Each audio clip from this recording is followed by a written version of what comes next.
Hello friend and अस्सलाम वालेकुम। Welcome to my channel. ये ACC 501 मिड टर्म के हाईलाइट MCQs करवाए जा रहे हैं। आइए स्टार्ट करते हैं आज की वीडियो को। तो पहला MCQs है, while studying the relation in risk and return it is commonly known that. क्या कॉमनली नोन होता है? Higher the risk higher the return. These type of risks affects almost all type of asset। तो वो कौन सा होता है? Systematic risk जो है वो करता है तमाम के तमाम एसेट, यानी कि उसको अफेक्ट करता है। In financial statement analysis the share holder focus will be on the, किस चीज़ पे फोकस करता है? Profitability and long term health of the firm. जाहिर सी बात है कि कोई भी शख्स, चाहे शेयर होल्डर हो या फिर कोई डेटर हो, ये तो वो इसी चीज़ पे फोकस देखता है कि भाई कितनी ज़्यादा प्रॉफिट कंपनी कमाएगी, क्योंकि प्रॉफिट कंपनी कमाएगी तो जिसने लोन दिया हुआ है तो वो पे ऑफ करेगा। दूसरा ये है कि अगर पोटेंशियल इन्वेस्टर है वो भी ये देखेगा कि भाई कंपनी जितना प्रॉफिट कमाएगी तो हम इन्वेस्ट करेंगे। और लॉन्ग टर्म हेल्थ, जाहिर सी बात है कंपनी कितनी साल तक टिक सकती है। कुछ कंपनीज इतनी ख़राब होती हैं कि वो 1 साल गोइंग कंसर्न का भी उनका मसला चढ़ जाता है, और कुछ कंपनी ऐसी होती हैं कि 50 साल भी निकाल देती हैं अच्छी हेल्थ की वजह से। तो ये है। अब MT corporation has a previous year dividend कितना है? वो है 14 rupees per share, whereas the investor required कितना है? 17% return on the similar stock. The company dividend grow by 7%. The price per share in this case would be। तो अब आया है 149.8। अब ये कैसे आया? इसके अंदर आपको थोड़ा सा फॉर्मूला लगाना पड़ेगा। आपको दिया हुआ क्या है? आपको 14 रुपये डिविडेंड दिया हुआ है, ठीक है। उसको सिंपल इंटरेस्ट के फॉर्मूले से कैलकुलेट करेंगे कि कितने % आपको डिविडेंड मिल रहा है। तो 14 multiply by bracket 1 plus 0.07 bracket close, ठीक है। अब आ गया आपके पास 1.07, ठीक है। उसको मल्टीप्लाई करते 14 से, तो ये आपके पास 14% आ गया। नाउ क्या कर सकते हैं? अब आपको निकालना है। अब आपने जो परसेंटेज निकाली थी उसको न्यूमरेटर में रखें, ठीक है। डिनोमिनेटर में आप रखें जो आपके पास दिया हुआ है 17%, 0.17 माइनस कर दें जो आपको यानी कि ग्रोथ मिल रही है 0.07%, सही है। तो आपके नीचे जो डिनोमिनेटर में बच जाएगा वो बच जाएगा 0.1%। तो डिवाइड कर दें 14.98% से, तो आपके पास आ जाएगा 49.8। इस तरीके से आपका आंसर आ जाएगा। तो इसके अंदर 110 कैसे आंसर आया? तो 110 ऐसे आंसर आया कि जितने भी नंबर ऑफ शेयर्स हैं, यानी कि अब जैसे जो हमें क्या करना है, करीम के कितने शेयर है? 35 शेयर हैं, ठीक है। उन 35 के 35 शेयर को अगर आप मल्टीप्लाई कर दें, कितने डायरेक्टर इलेक्ट होने हैं? 6। तो कितने हैं? 210 वोट्स बनेंगे। Dash is the market in which already issued security are trade among the investor. तो वो कौन सी मार्केट होती है? सेकेंडरी मार्केट होती है। Suppose Z corporation has the present value of its future cash flow is कितनी है? 4,50,000 रुपये। And the project has a cost कितनी है? 3,00,000 रुपये। Then the probability index would be कितना होगा? तो प्रोबेबिलिटी इंडेक्स का फॉर्मूला क्या होता है? वो ये होता है कि present value of future cash flow और इनिशियल इन्वेस्टमेंट, उसको आप डिवाइड कर देंगे। अब इसमें present value of future cash flow कितनी दी हुई? 4,50,000 रुपये, और फिर इनिशियल इन्वेस्टमेंट हमें कितनी दी हुई? 3,00,000 रुपये। तो अगर आप डिवाइड करेंगे तो आपके पास आंसर आएगा डी जो है कि 1.5, ठीक है। Treasury notes and bonds are क्या हो सकते हैं? सारे के सारे हो सकते हैं। तो all of the given option सही आंसर्स है। अब is a grant of authority by a shareholder to someone else to vote the shareholder shares। तो क्या होता है, वो होता है प्रॉक्सी वोटिंग। प्रॉक्सी वोटिंग ये होती है कि जैसे मिसाल दे दिया है, आप किसी खैर हम तो इतने बड़े शेयर होल्डर हैं नहीं कि हम प्रॉक्सी वगैरह लगाएं, लेकिन जैसे मिसाल दे दिया है कि भाई एनुअल मीटिंग कॉल हो गई आपकी, मिसाल दे दी है 20 को, अब आप 20 तारीख को किसी भी महीने की 20 तारीख को आप बिज़ी थे, तो आपने क्या किया, अपने भाई को, अपनी दोस्त को, या किसी भी जो आप जिस पे एतमाद कर सकते हैं, आपने हमेशा जब भी फाइनेंशियल स्टेटमेंट्स आते हैं उसके अंदर एक बिल्कुल एंड में अगर प्रिंटेड आ रहा है और अगर ऑनलाइन आ रहा है तो फिर जैसे ऑनलाइन के अंदर एक दिया होता है प्रॉक्सी फॉर्म, वो आपको सबमिट करना होता है। वो कि भाई हम मेरी जगह ये बंदा आएगा, मीटिंग अटेंड करेगा और इसके पास तमाम वो राइट्स होंगे जो मेरे राइट है कि ये वोटिंग भी कर सकता है और जो भी डिसीजन मेकिंग होगी ये उसमें पार्ट ले सकता है।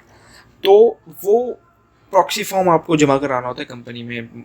मुझे जहाँ तक याद पड़ रहा है कंपनी ऑर्डिनेंस के अंदर ये लिखा हुआ है कि आपको 48 घंटे पहले जमा कराना होता है। मुझे जहाँ तक याद पड़ रहा है, होप सो कि मैं सही हूँ, लेकिन मुझे जहाँ तक याद पड़ रहा है तो वो जमा होता है। फिर उस प्रॉक्सी फॉर्म के थ्रू वो जो बंदा अब जाएगा, अब मेरी जगह कोई भी मेरा भाई जा रहा है या बहन जा रही है या मेरा दूसरा पार्टनर जा रहा है या कोई भी जा रहा है, XYZ बंदा जा रहा है जिसको मैंने अथॉरिटी दी हुई है, तो वो मेरी जगह तमाम वो काम कर सकता है, यानी कि वोटिंग भी कर सकता है और भी जो डिसीजन मेकिंग के सवाल आते हैं वो भी कर सकता है वो वहाँ जाके।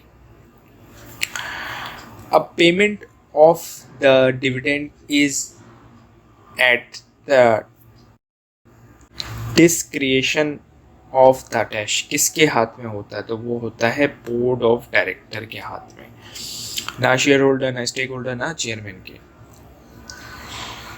If two investment are mutually executive then the taking one of them means क्या होगा, we do not take the other one, यानी कि मतलब अगर हम जो है वो म्यूचुअली अगर हम ले लें तो इसका ये मतलब होगा कि हम एक को लेंगे, ठीक है, अब एक इन्वेस्टमेंट कोई भी हो सकती है, तो और दूसरे को यानी कि मतलब एक लेंगे और एक को छोड़ देंगे।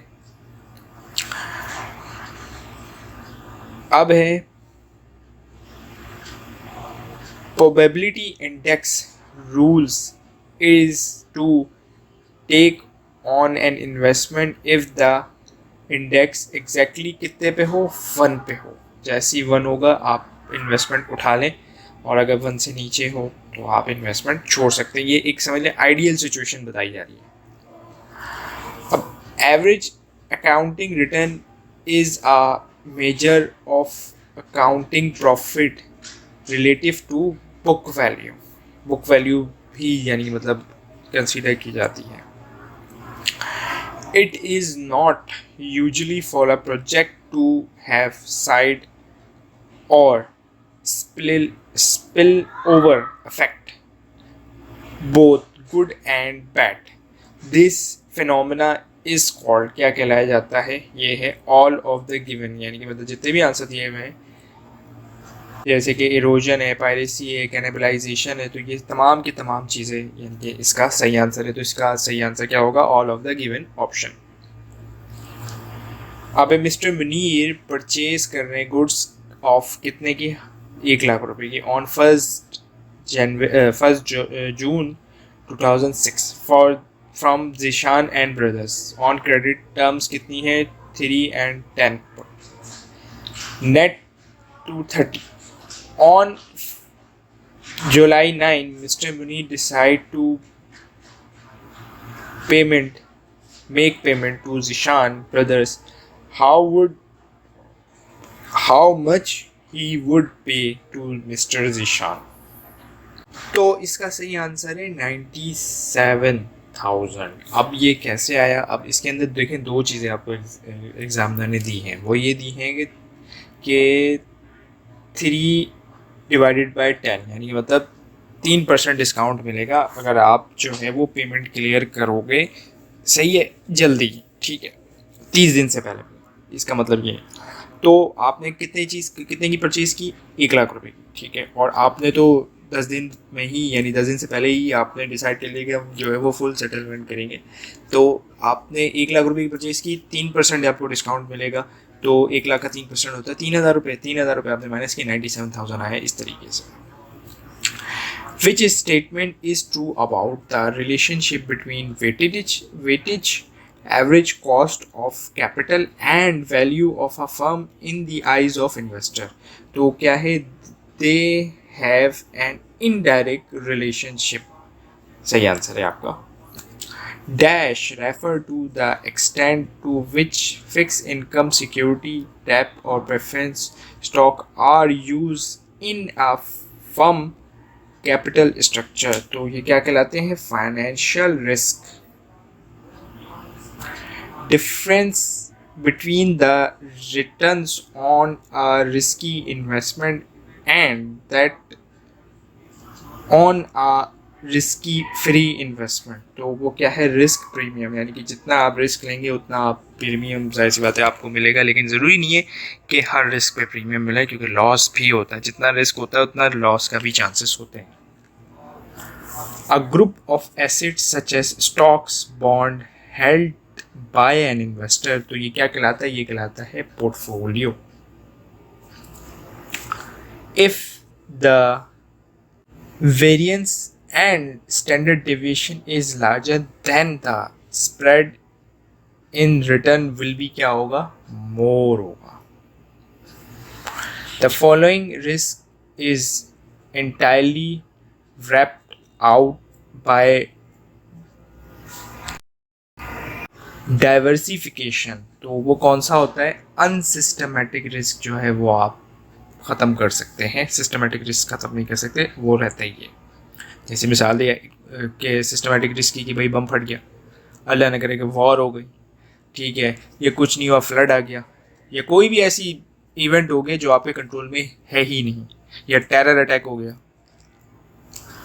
The object for using the concept of diversification is to minimize the risk and maximize the return। तो सी वाला आंसर है, क्योंकि सी के अंदर दोनों बात की जा रही है कि भाई हम मैक्सिमाइज अपने रिटर्न कर सकें, कि हमें ज़्यादा से ज़्यादा पैसा मिले, और मिनिमाइज जितना भी रिस्क है।